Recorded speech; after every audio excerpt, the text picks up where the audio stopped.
Hello, my name is Nigel Thorne, and I am concerned that the Welsh Government appear to be engaged in a propaganda war, using taxpayers' money.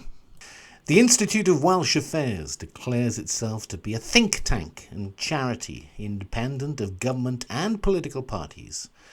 Their aim is to make Wales better. In issue 70 of the IWA publication, The Welsh Agenda, Jeremy Miles was interviewed by editor Dylan Moore in a piece titled The Golden Thread is Education. No doubt the article was very positive about Jeremy Miles's vision. In contrast, on the 5th of September 2022, an article was published on the IWA website, How Disinformation Arrived in Wales and Where It's Going Next.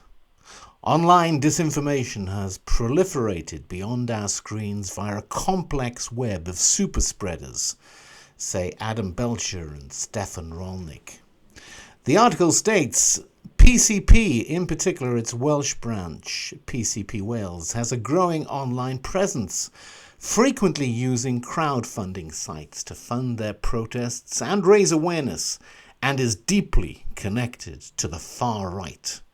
The group utilises this to draw attention to their real-world organising and gain the support of other far-right online groups who share messages and advertise protests. There's been an increase in real-world action by PCP Wales, with the group being involved in anti-trans protests at drag queen story hours, protesting sex education in schools, and coordinating events with lotuseaters.com, a far-right media portal. PCP, by incorporating narratives of children's vulnerability to sexual violence into their rhetoric, are borrowing from the very dangerous QAnon playbook. In truth, of course, PCP Wales has supporters from across the political spectrum with a range of differing views, who are united in a concern for the well-being of children exposed to the new RSE curriculum. It is not difficult to find that out using the old-fashioned approach of dialogue. In a blog post made on the 9th of March 2023, Education Minister Jeremy Miles repeated these claims. In LGBT History Month, I'm really proud to have introduced our LGBT plus inclusive relationships and sexuality education code. As a young gay man, the Tories' attempts to demonise people like me with Section 28 was one of the reasons I got into politics. We have brought in these changes despite an organised misinformation campaign involving hard right elements, and I promise you, I will stand up to them.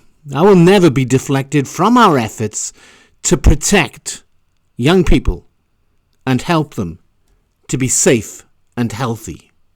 On November the 8th, 2023, I emailed Dylan Moore complaining about this article and asking for a right of reply.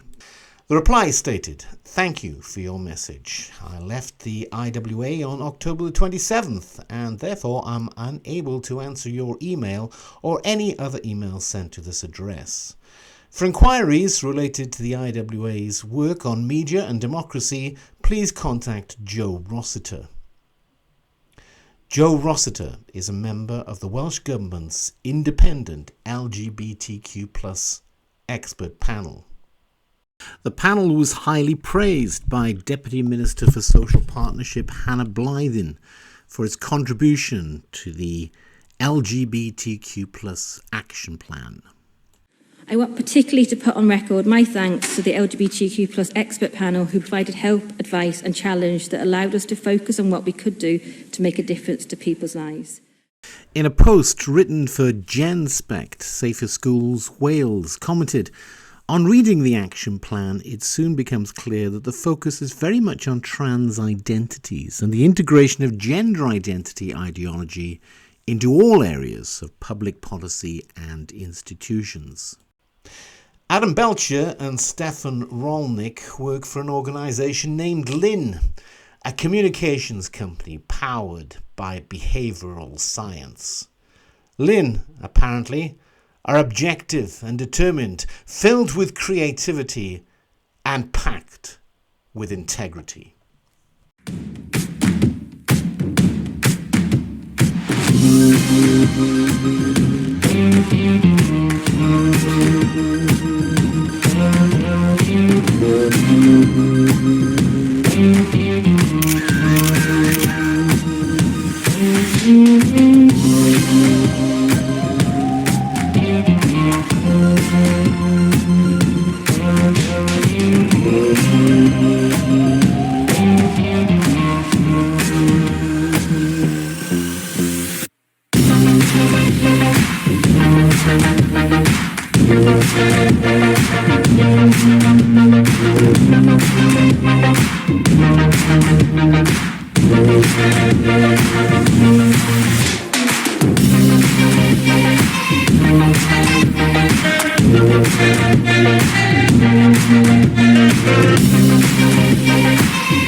On September the 1st, 2021, Lynn announced that it was launching the UK's first misinformation service. It stated, Lynn, with the launch of its misinformation cell, becomes the United Kingdom's first PR company to provide a tailored service to help clients with the growing threat of misinformation.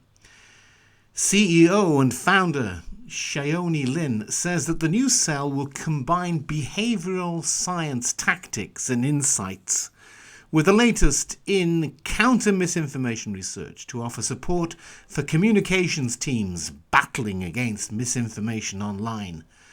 The cell's focus is on helping teams through bespoke consultancy, tailored training and briefings and targeted campaigns to build immunity to misinformation among key audiences and to increase their trust in fact-based messages.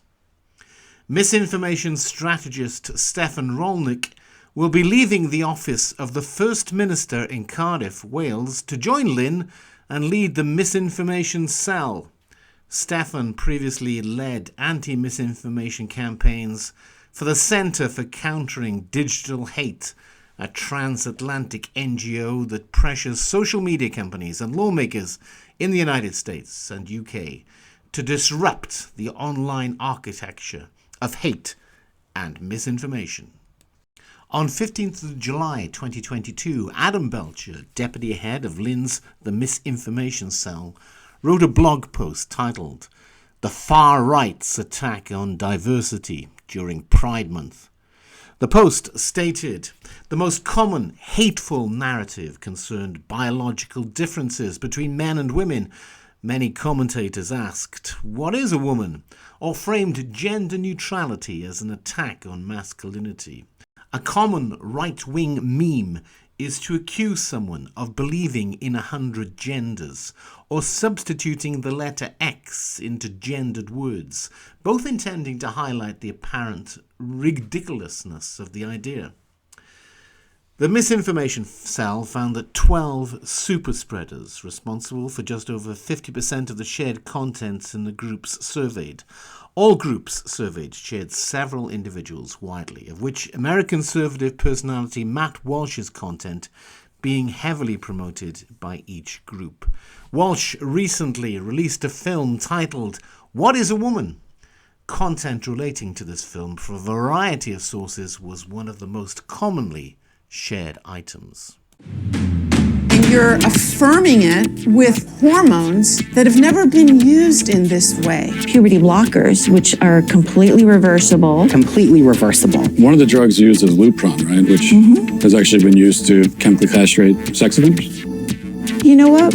I'm not sure that we should continue with this interview. So you don't want to talk about the drugs that you give to kids, or? How can they be removing the healthy breasts of 15-year-old girls? There are masculine girls. There are feminine boys. What are we going to do about that? Carve them up? How can this whole thing be happening, Matt? Belcher wrote that the top super spreaders of anti-LGBTQ+ content also included Libs of TikTok, who publicizes videos of the sort of ideological material that woke teachers are pushing in schools. I've said it before, but this is a great book for introducing small children to the idea of being non-binary. And a lot of LGBTQ kidlit really focuses on identity terms and ends up not being very accessible to its target audience, young readers. Let's see how Airlie Anderson does things differently in Neither. Once upon a time, there were two kinds, this and that, these and those, one or the other. Right away, we see we are in a world of binaries, bunnies and birds. And if you look very closely, there might be a couple that don't perfectly fit in. But broadly speaking, everybody is the same until honk. Ask your child, oh, what do you think that is? Is that a bunny or a bird? And you know what? The crowd asks the same question. What kind are you? I'm both. You can't be both. You must be neither. I'm neither? Why don't you find somewhere else? You're not one of us. You're neither. Neither, neither, neither. You could ask, what feelings are our friends having right now? Maybe one feels sad and some of the other ones feel angry. And, you know, a great touch from this author is that there is not on-page, like, narration. You can just get the dialogue. It's a great example of trusting your reader, even when they're very young, to infer the story you're telling if you're telling it well. Where did you come from? Honk. I'm from the land of this and that, but I'm neither, so I'm looking for somewhere else to fit in. This isn't somewhere else, but you will fit in here. Where is here? Oh, so many different kinds. It's the land of all. You could ask your child, you know, what creatures do we see here? Maybe some we recognize and some that are new. Personally, I love the puppy fish back there on the trampoline. Come play with us. Oh, but I'm different from everyone here. I'm neither red, nor orange, nor yellow, nor blue. Exactly. Nice little rainbow for us here. The list also included GB News, recently banned from the Senedd, and the Daily Mail, who reported that Dr. Michel Forcier, who was interviewed by Walsh in the trailer to his documentary, is to be sued by lesbian detransitioner Leighton Ullery. Forcier is co-author of a paper referenced in the Welsh Government's LGBTQ+ action plan for Wales. Blog poster Jack O'North reported that Lynn has contractual dealings with the Welsh Government, including winning the contract to deliver an integrated marketing campaign to support behaviour change around the reduction of speeds from 30 miles per hour to 20 miles per hour in specified residential areas across Wales. The value of the contract is not specified. CEO of Lynn tweeted, "Very proud to support Amanoi and Welsh Government to deliver this world-leading, life-saving and community-improving policy, one of the most complex behaviour change campaigns in the history of the Senedd." The contract to promote the 20-mile-per-hour zone law was awarded to Lynn on the 8th of August 2022. The publication date of the notice was the 17th of August 2022.